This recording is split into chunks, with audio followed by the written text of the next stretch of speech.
Hi Gemini, welcome po sa ating channel. At ito ay inyong multi-gabay tarot reading for June 1 to 15, 2024 for your career and money. Para po kay Gemini, first half of the month of June.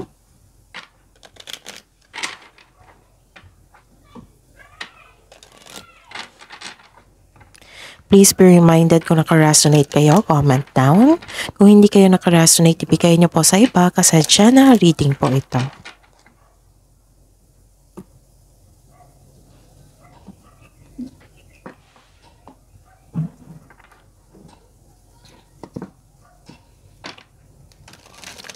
Gamitin ang reading na ito bilang gabay lamang.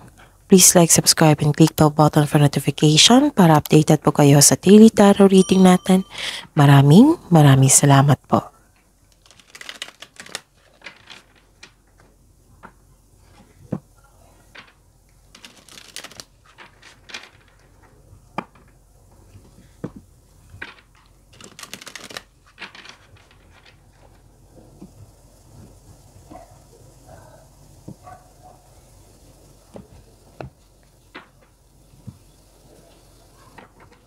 Spirits Guide, maganap po ngayong June 1 to 15, 2024 sa career and money ni Gemini.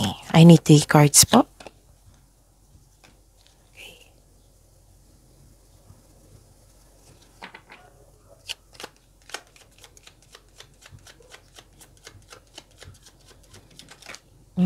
Kunin ko to.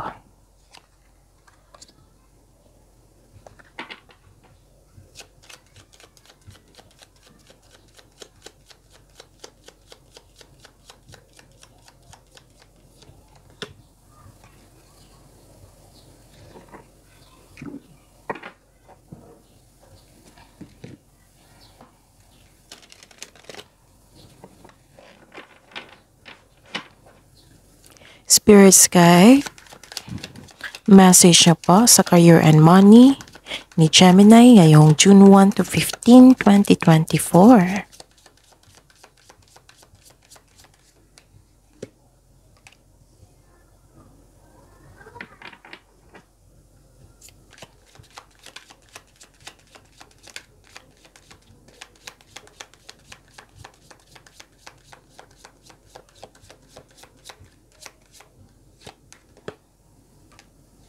Wow.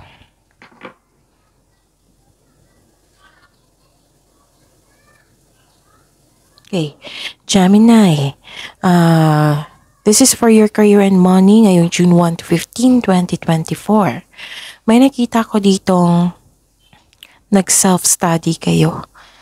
Pwede din nagbabasa kayo ng libro or document, or nagre-research kayo sa Google para may makuha kayong knowledge, learnings. Pwede din naghahanap kayo ng clarity. Okay? Tapos may nakita ako dito na may malalaman kayong sekreto. At saka may nakita ko ditong mahal mo ang trabaho mo. Yung inalagaan nyo yung career and money nyo po. Nakikita ko dito. Tsaka may nakita ko dito na this is expected nyo na may parating na cheque or malaking pera sa inyo. Wow. So, claim nyo na ito. Kasi ang ganda. May nakita din akong news or information, pwedeng email or mail, ganon. So, ayun. Tsaka yung message for you is investments made will have positive results that will bring prosperity. It might be, this is the clarification of your card here na may parating na pera sa inyo. Resulta na ito ng investment nyo. Pwedeng hindi literal talaga na investment na pera, kundi yung bunga ng inyong pagsisika. Yung na-recognize ka sa inyong galing at talino, sa inyong trabaho, sa inyong negosyo, na-recognize sa inyong negosyo, na-recognize ka sa kumpanya, ganon. Pwede din investment to sa pera nyo. Ito na yung resulta. So, Kung may balak kayo mag-invest, sabi po dito, invest wisely. Pagpaplano ay kailangan. And may nagsabi sa akin ngayon na nagplano kayong nag-invest kaya nagre-research kayo. Pwede din nag-gather kayo ng factual information sa mga may experience na, ganon. So, invest wisely. Kung magkakaroon niya ng konkretong plano sa pag-invest, ang sabi dito na magkakaroon niya ng positive results, na magkakaroon ng prosperity. Okay? And ang ganda dito kasi fruits of labor. Yan yung sabi ko kanina na this is a harvest time. Okay? It's time to reap the fruits of your labor and become rich. Rich gain is here. Ang ganda. Ang ganda ng mensahe ngayon.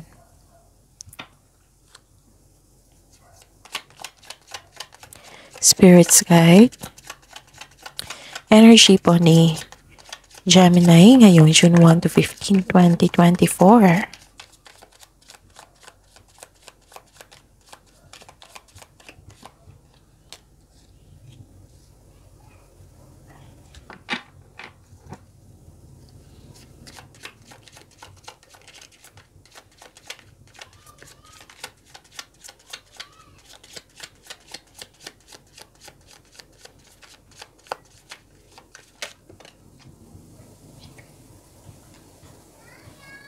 Okay. By the way, Gemini, panoorin niyo po yung daily Gabay Tarot reading niyo po. Tapos, panoorin niyo din yung weekly Gabay Tarot reading. Kaka-upload lang nun. At saka yung marami kayong uploads ngayon ha, Gemini. Yung birthday reading niyo, napanood niyo na ba? Na-upload na po nung isang araw. Tsaka yung monthly Gabay Tarot reading niyo po na nakafocus sa career and money, for June 2024, monthly Gabay Tarot reading yon. At tsaka yung general reading po na may love reading, andun din po for June 2024. So, check nyo po. Check nyo sa channel natin. Scroll down nyo lang po hanggang sa makita nyo po yung pangalan yung Gemini. Okay? Sige. Sa mga suki ko dito, marami ko suki dito na Gemini na nais kong ipalam sa inyo na open na po yung monthly Gabay Tarot reading natin for June 2024. So, sa mga parating humihingi ng monthly Gabay Tarot sa akin, nais kong ipalam sa inyo na open na po yung schedule natin. So, PM nyo po ako for schedule, okay? At sa mga sa mga bago dito, sa mga gusto magpa-reading, ito po yung video nyo. Sa baba niyan may nakasulat dyan na June 1 to 15 para kay Gemini. Sa baba pa niyan may naka-post na link. I-click nyo po yung link na yan para ma-message po ako for inquiry and for booking.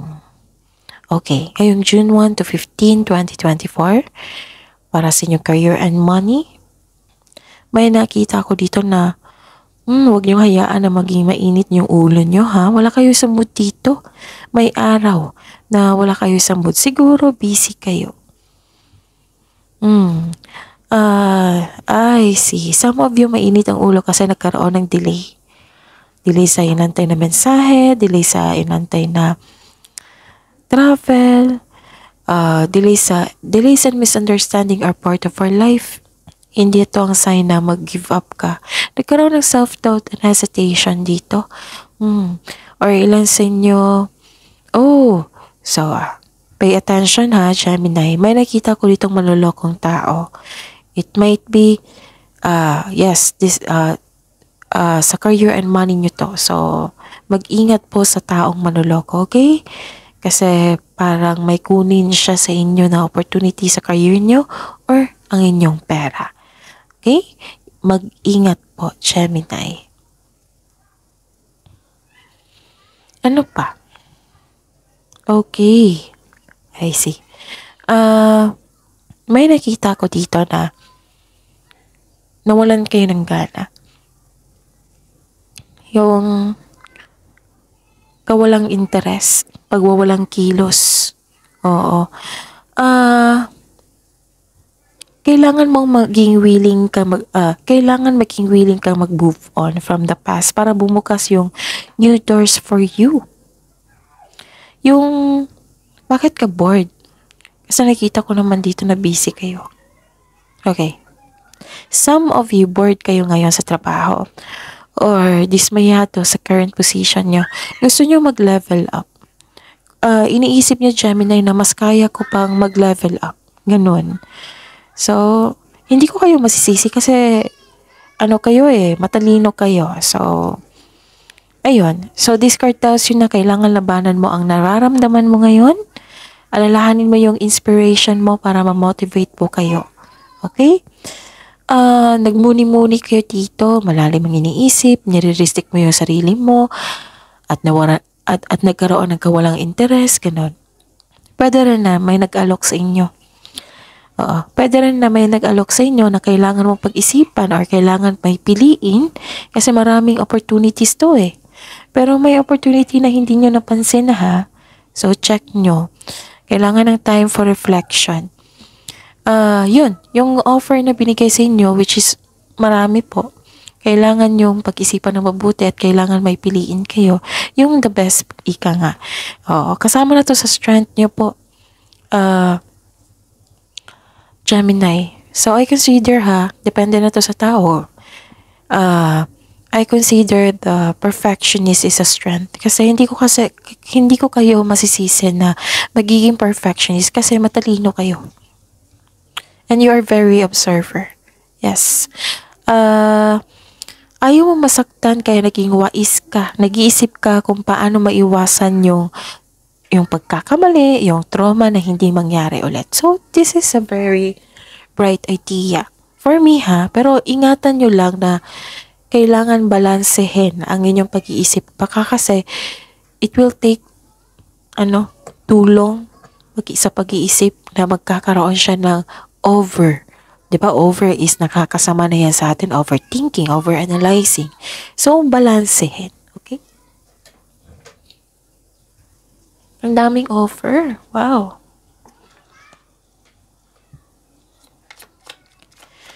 Spirits guide.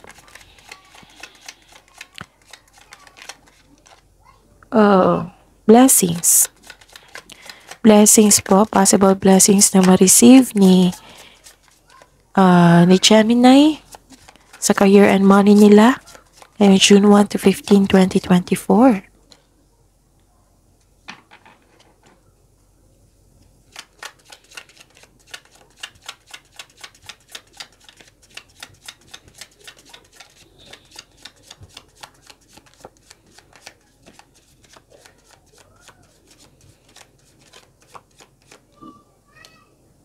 Okay. Wow. Another offer. Ang ganda.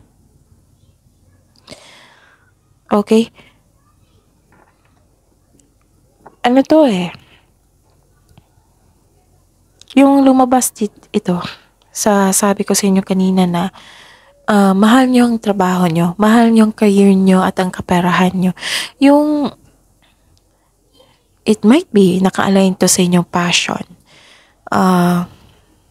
Yung naging inspired ka lalo sa inyong career and money. Nag-iisip ka kung paano mag-grow pa. Ganun. Tapos, I consider this is a new beginning. And this card tells you na may parating na job opportunity or new sources of income. Wow! Na maaring maka-enhance ng kaperahan mo. So, huwag mong palampasin ang pagkakataon na ito. Yun may parating na job opportunity sa mga walang trabaho dyan. Mag-apply na kayo. Tapos, or new sources of income. Wow! Na maaring maka-enhance ng kaperahan mo. Okay? At pwede din na nag-enjoy ka sa current work mo. Kaya pala ang lalim ng iniisip nyo dito kasi maraming offer. Oo. So, this is a clarification of your card, So, napapaos na ako. Pasensya na po. Okay. Pwede din, nag-enjoy ka nga Nag-enjoy ka sa inyong trabaho. Masaya ka sa inyong trabaho. magaan, kasama ang iyong mga katrabaho. Yung ini-enjoy mo yung mga yung trabaho. Pleasure, self-love, nakikita ko dito. Ang ganda.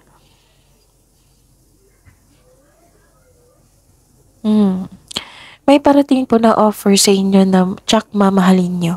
Yung nakikita ko yung exciting dito eh. Pwede din isang tao na parating sa inyo na makatulong sa inyong career and money. Kasi nakatadahan na to eh. So, nakikita ko dito yung emotion. So, this is emotion, this is emotion. That is the clarification. So, open your heart and receive the emotions around you. Kasi, after this, naiisip kayo, nakikita ko talaga yung pagmamahal mo, pagsisikap mo sa inyong trabaho, sa inyong kaperahan. Ikaw ay nagfo-focus sa inyong trabaho, inalagaan nyo po. Okay. Nagkaroon ng development. And ano pa?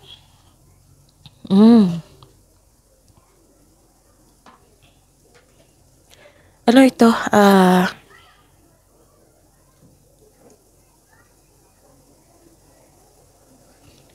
I see. May concern ka lang sa taong arrogante. Yung kayabangan, may pagmamalapis, ganun. May concern kayo. Yung masyadong may demand, ganun.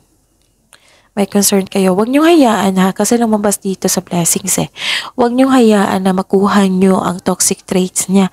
Kasi, yan ang dahilan. Kung kukunin niyo yan, yan ang magiging dahilan na magkakaroon ng blockages. Blockages? Yan yung blockages sa energy mo na hindi makakapasok yung blessings na para sa inyo.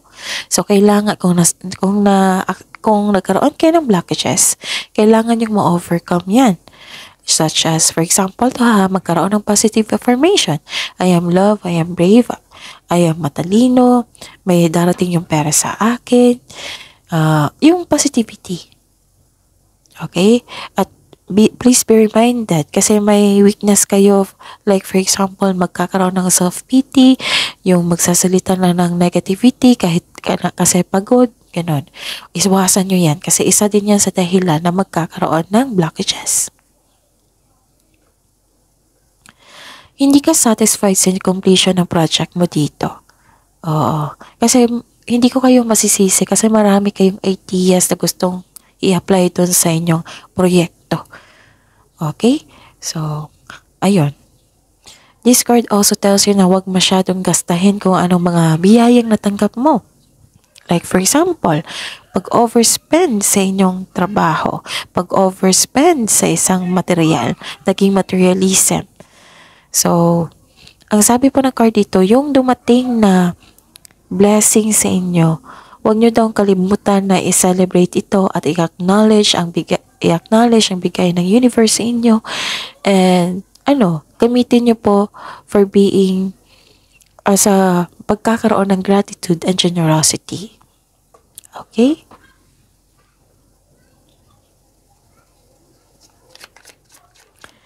Spirits guide.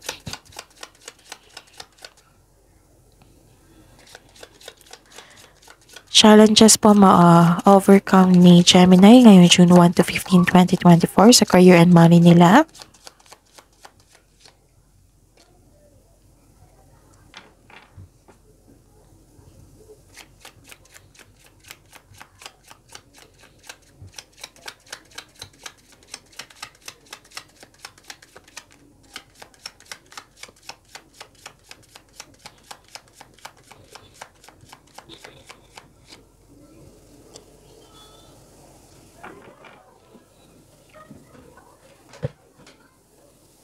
Okay.